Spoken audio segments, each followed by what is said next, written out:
For the longest time, this has been to me what I would consider to be the weakest Genesis album, something that can't be said for its sound.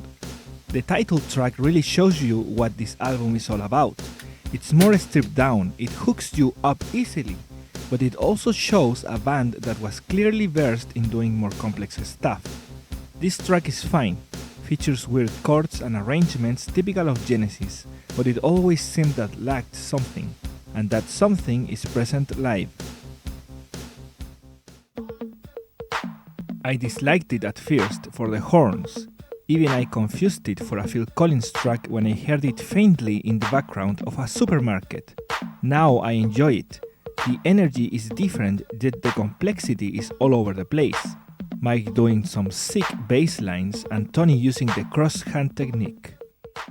My favorite track in this album, and it's a weird one because the rhythm section, the backbone of this track being a pretty standard drum pattern, yet everything added in it gives a completely different dimension to that. Everything is on point, my favorite vocals, keys and changes on this album, and one of my favorite Genesis tracks overall.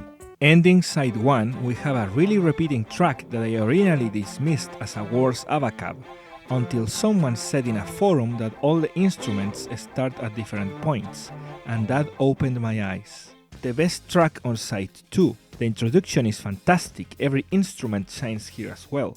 The Prophet 5 and the drums are definitely getting abused here. Only one problem, this track seems rather complete, but it lacks the introduction and the ending. I encourage you to give the planned Dodo suit a listen. Harold the Barrel, Anything She Does. Love me some joke songs, but this one is the best Genesis ever did. It doesn't matter if you don't like it or dislike it, this is the peak of the album. Everything they set up to accomplish is done here. Basic but strong drums, more stripped down arrangements, straight to the point and rhythm. Lyrics that tell everything yet nothing. A powerful new mixing, but most importantly, the keyboard, the chords have to be weird.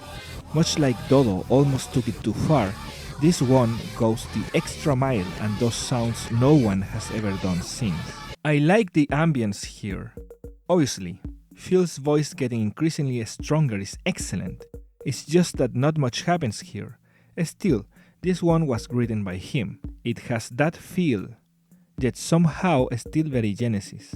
That introduction is so good, makes you expect something different from the song, and that never comes. It takes a while to get back to the introduction in a ballad that I'm not feeling invested in. Mike wrote this one and is similar to another track he did on Duke, and also another from his first solo album, but those were definitely better.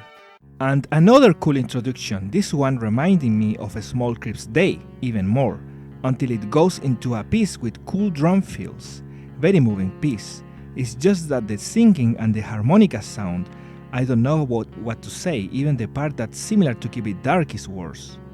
So this album for me was a mixed bag, and nowadays I still feel that the album gets off track with the last album tracks. I particularly barely listened to the last 3, and I think that the B-sides were better, and that's what makes it a weak album for me. I barely care for 3 inoffensive songs, you can definitely do worse, and also consider that many of the other songs I listen to regularly. Some I even love. So this album is definitely worth it, especially considering that I have never heard something like this ever again.